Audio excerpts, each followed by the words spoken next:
Ever wonder why the one who gives everything often gets walked all over, while the person who plays it cool seems to have a line of admirers? Here's the tough truth. Being too nice is actually the quickest way to lose people's respect. Today, I'm going to show you something I call the law of psychological scarcity. The whole idea? Stop letting others take you for granted. We're flipping the script. You'll become the kind of person others chase, not the one left waiting. It's time to change how people value you in relationships. If you're tired of pouring your energy into people who don't appreciate it, hit like now. I want to see which of you kind souls are ready to switch things up and take control. Picture yourself on a busy street. Suddenly, there's a shop handing out luxury bags for free. At first, the place is chaos, people stampeding to grab one. But give it some time, and you'll see those same bags lying around, ignored, even trampled. So what happened? When something's everywhere, it stops feeling special. We're wired to connect value to effort. Think about diamonds.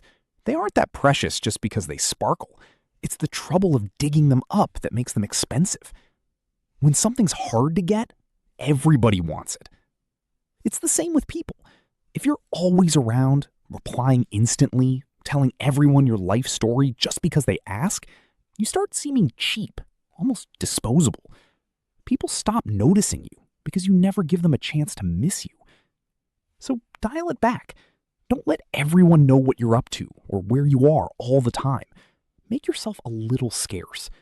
That's how you remind people your presence actually means something. If everyone has access to you, nobody's reaching for you. Did you ever notice how mystery grabs people more than anything else? Our brains can't stand not knowing. Whenever you leave bits and pieces out, people start filling in the blanks. Suddenly, they're making up wild stories about you. There's even a Harvard study that says when you share stuff about yourself, you get a dopamine hit. It feels good for a moment, sure, but laying everything out ends up making you look, honestly, just predictable, like a story anyone can read. Look at how everyone overshares these days. You scroll through your feed and see breakfasts, gym selfies, arguments with the boss. It's like you're letting yourself become disposable. People scroll by, take it in, then drop you like yesterday's takeout wrapper. You want to stand out again? Pull back. Go silent online for a couple of days. Let people wonder where you've gone, what you're up to. That curiosity, that's what brings your appeal back.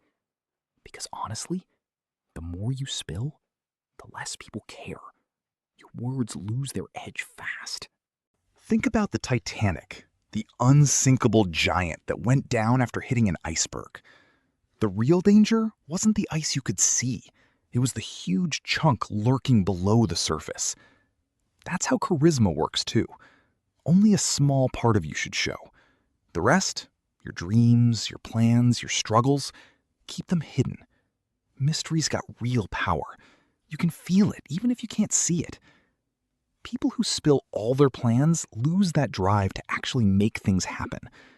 And the more someone knows about you, the less they're impressed. Nobody's intimidated by what they totally understand.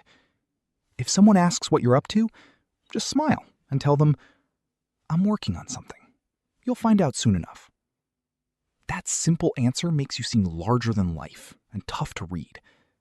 So be like an iceberg, quiet on the surface, but strong and deep underneath. Attraction isn't really about dazzling people with talk. It's more about being the kind of listener who keeps a hint of mystery. The person who says less somehow sets the pace for the whole conversation. There's this thing in psychology called the Zeigarnik effect. Basically, your brain keeps coming back to unfinished business. So when you give someone a half answer, you leave a little gap in their mind. They can't help but want to fill it, and the only way to do that is to come back and talk with you again. Compare that to the person who's always too nice. Someone asks, "What did you do at work?" And suddenly you're trapped in a 20-minute saga. The listener tunes out, glances at their phone, and the whole mystery is gone. Curiosity dies, and so does the sense that you're interesting. This is where the scissors of speech come in. If someone asks about a problem you solved, just say something like, "We handled it, it's good," and leave it at that. The silence after your answer isn't awkward, it's powerful.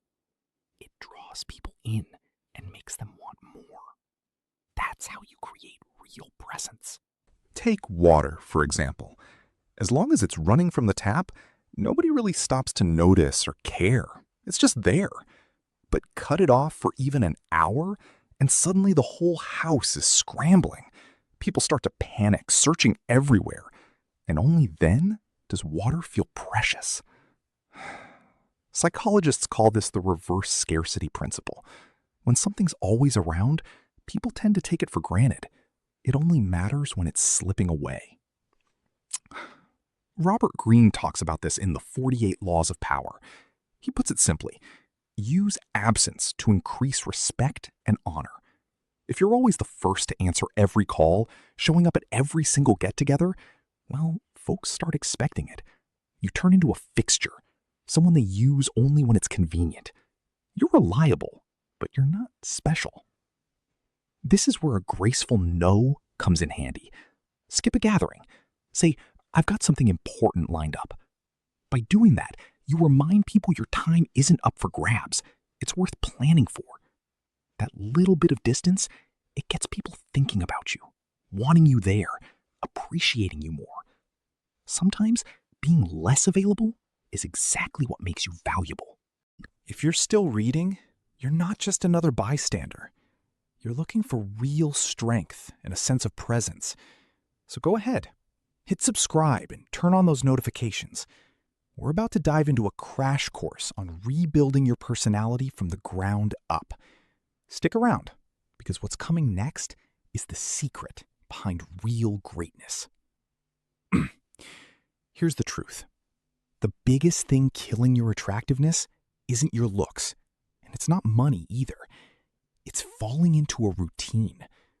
The moment people can guess exactly how you'll react, you've lost your edge. See, our brains light up when we get surprised by something good. That's what draws people in. A little unpredictability. When you're always the super agreeable one, saying things like sure, okay, or whatever you want, people start to tune you out, even if you're genuinely a good person. People crave a bit of a puzzle, something or someone they can't quite pin down. So switch things up.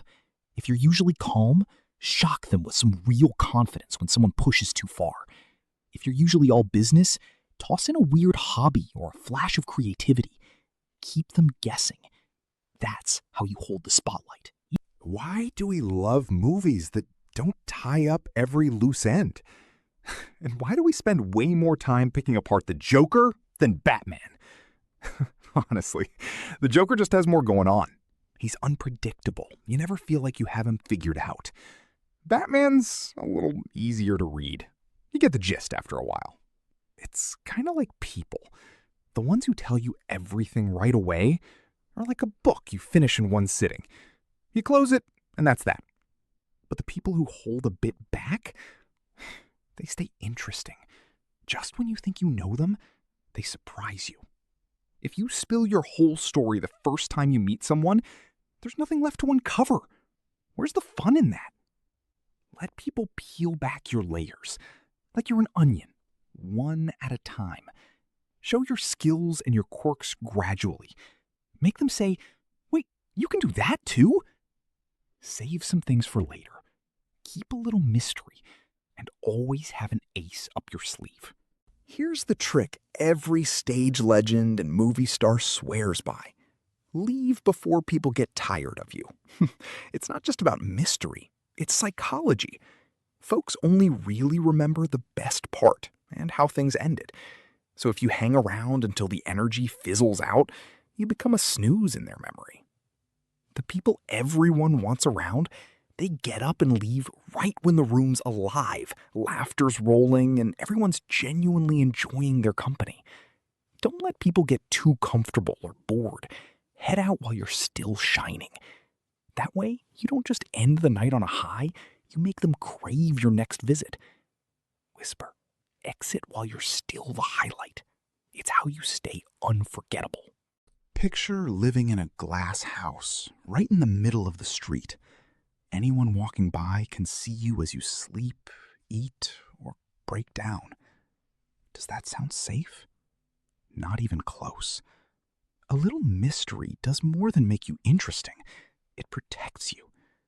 If you tell everyone everything, you lose your privacy, and that leaves you wide open for anyone looking to take advantage. Once people figure out what scares you or what gets under your skin, they've basically got you on a leash. They can mess with you anytime they want. So there's a difference between being honest and laying yourself bare. Honesty matters, but you don't have to hand people every detail of your inner world. Your private life is just that. Yours. Hang on to it. Your privacy keeps you strong, so don't just give it away. When your journey wraps up, do you really want to be just another copy? Easy to find, easy to forget? Or do you want to be that rare artifact people cross oceans to see? Let's face it, the world's full of nice folks who end up getting walked over. But those rare ones, strong, wise, a little mysterious with a good heart, they're the ones everyone remembers. When you start living by this, you don't just win respect from others. You actually respect yourself. You become the main character in your own story, not an extra in someone else's. So start now. Talk less. Don't make yourself endlessly available. Spend that energy going deeper. Shift from being an open book to being more like a living legend. Admired, talked about, but never fully figured out. Be unforgettable, not easy to replace. Mystery isn't just a game or a mask. It's a way of life if you want to stay strong. Take this seriously and you'll see how people start treating you differently. If you want tips for handling toxic people who try to cut through your mystery, make sure to subscribe and turn on notifications so you stay in the loop.